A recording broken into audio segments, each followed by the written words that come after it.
Ẹ káalẹ́, ìròyìn lẹ́kùnrẹ́rẹ́ ló dé sójú wọ̀nyí láti iléeṣẹ́ NTA Ìjẹ̀bú-Òde. Adétóyè Adémíró lórúkọ oníròyìn. Ẹ gbọ́ ìròyìn náà lẹ́kùnrẹ́rẹ́. Ààrẹ Bọ́lá Ahmed Tinubu ti ṣíde títan àtùpà ìṣọ̀kan orílẹ̀-èdè yìí, èyí tó ń tọ́ka sí ṣíṣe ìlanilọ́yẹ̀ lórí àjọ̀dún eré ìdárayá ní orílẹ̀-èdè ti ìgbà kejìdínlógún eléyìí tí yóò wáyé ní olúùlú ìpínlẹ̀ Ògùn, Abẹ́òkúta ní oṣù karùn-ún ọdún yìí. Níbi ayẹyẹ náà ni Ààrẹ Tinubu ti ké sí àwọn iléeṣẹ́ aládàáni àti tìjọba láti kópa tó pọ̀jù sí ìdàgbàsókè eré ìdárayá ní orílẹ̀-èdè yìí, pàápàá jùlọ nípa ìpèsè ohun èlò eléyìí tí yóò sì ṣe àwárí àwọn ẹ̀bùn tó farasin, ìtọ́jú àwọn akẹgbẹ́ eré ìdárayá àti ìgbọ̀wọ́ fún owó eré ìdárayá. Akọ̀ròyìn wa Musbau Danwahab ló jábọ̀ ìròyìn náà. Ààrẹ orílẹ̀-èdè yìí Olúrẹ̀mí Tinubu ti ṣe àjíṣẹ́ bẹ́ẹ̀ fún àwọn ọba aláyé jákèjádò orílẹ̀-èdè láti darapọ̀ mọ́ ìpolongo fún ìdàgbàsókè orílẹ̀-èdè yìí. Ó ṣe ìjíṣẹ́ bẹ́ẹ̀ náà níbi ìpàdé eléyìí tí ó ṣe pẹ̀lú àwọn ìgbìmọ̀ àwọn lọ́balọ́ba ní ìpínlẹ̀ Delta láti bẹ̀rẹ̀ àbẹ̀wò ọlọ́jọ́ méjì rẹ̀ tó ṣe lọ sí ìpínlẹ̀ náà. Nígbà tí ó ṣàfihàn àfojúsùn ìjọba náà ní ẹ̀ka ètò ìlera, ó pe àwọn lọ́balọ́ba láti fi àtìlẹ́yìn wọn hàn níbi ìpolongo ètò ìlera láàrin àwọn ènìyàn wọn.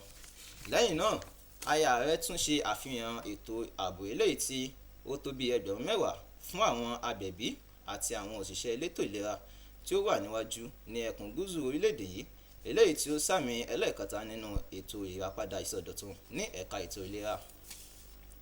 Akùdé ti bá ìgbẹ́jọ́ tó yẹ kó wáyé ní ilé ẹjọ́ gíga àpapọ̀ eléyìí tó wà ní Àbújá.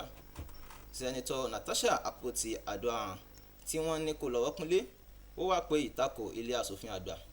Ohun tó ṣokùnfà eléyìí ni bí adájọ́ ilé ẹjọ́ náà onídàájọ́ Obiara Ekwatu ṣe yọwọ́ kúrò nínú ẹjọ́ náà.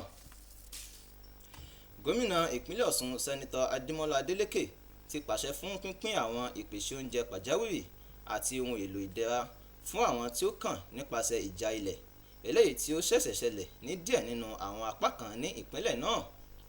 Gómìnà náà ṣe ìkéde yìí lẹ́yìn tí ó ṣe àyẹ̀wò sí àwọn agbègbè tí ọ̀rọ̀ kàn eléyìí tí Ìfọ̀n, Ìlòbú àti Ọ̀ṣun wà nínú rẹ̀. Fẹ́mi Afárẹ́ogun ló jábọ̀ ìròyìn náà.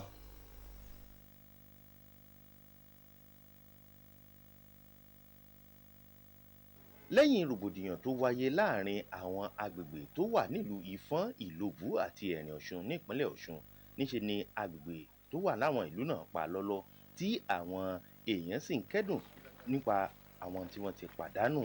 Gómìnà Adémọ́lá Adélékè pẹ̀lú àwọn olórí elétò ààbò ni wọ́n ṣe àbẹ̀wò sí agbègbè yìí láti lè bójú wo ọ̀pọ̀ dúkìá tí ó bàjẹ́.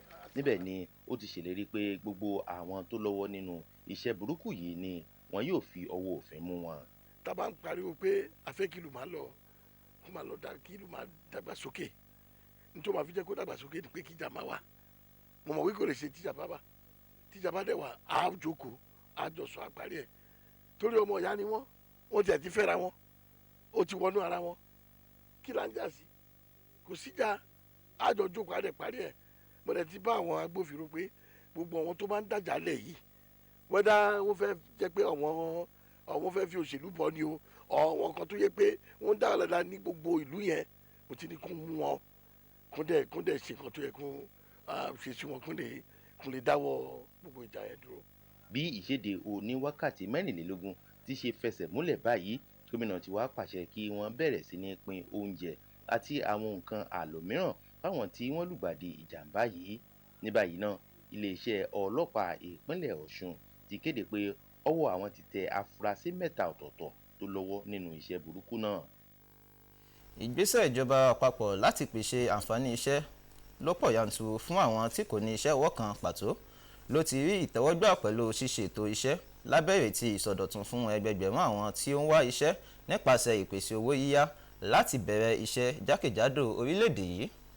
Mínísítà kejì fún ọ̀rọ̀ àwọn òṣìṣẹ́ àti ìgbanisíṣẹ́ Nkeruka Onyejocha ṣàlàyé ọ̀rọ̀ náà gẹ́gẹ́ bí ọ̀kan gbòógì fún ìmúpadàbọ̀ ọrọ̀ ajé lábẹ́ ìjọba eléyìí tó wà lórí ipò lọ́wọ́lọ́wọ́. Joseph Osin ló jábọ̀ ìròyìn náà. Ìjọba àpapọ̀ àti àwọn alábàáṣepọ̀ nídìí ọ̀rọ̀ ìdàgbàsókè ń gbé ìgbésẹ̀ láti lè fi òpin sí fífi àwọn ọmọ kéékèèké sí àtìmọ́lé ní orílẹ̀-èdè yìí. Àbọ̀ ìwádìí tuntun fi hàn pé iye àwọn ọmọ kéékèèké tó wà ní àhámọ́ túnbọ̀ pọ̀ sí i. Eléyìí ló ṣokùnfà ìpàdé láàrin àwọn mínísítà tó wáyé lábẹ́ àṣẹ mínísítà fún ọ̀rọ̀ abẹ́lé. Victor Azu ló jábọ̀ ìròyìn pé àwọn tọ́rọ̀ kàn tó fi mọ́ àjọ UNICEF ń pè fún ìyípadà kíákíá láti dáàbòbo àwọn ọmọ kéékèèké. Ìròyìn wa ní ti àtàlẹ́ òní kò ní jù báyìí lọ. Adétóyè Adéjọ́ olórúkọ oníròyìn títí dọ̀la ó dàbọ̀.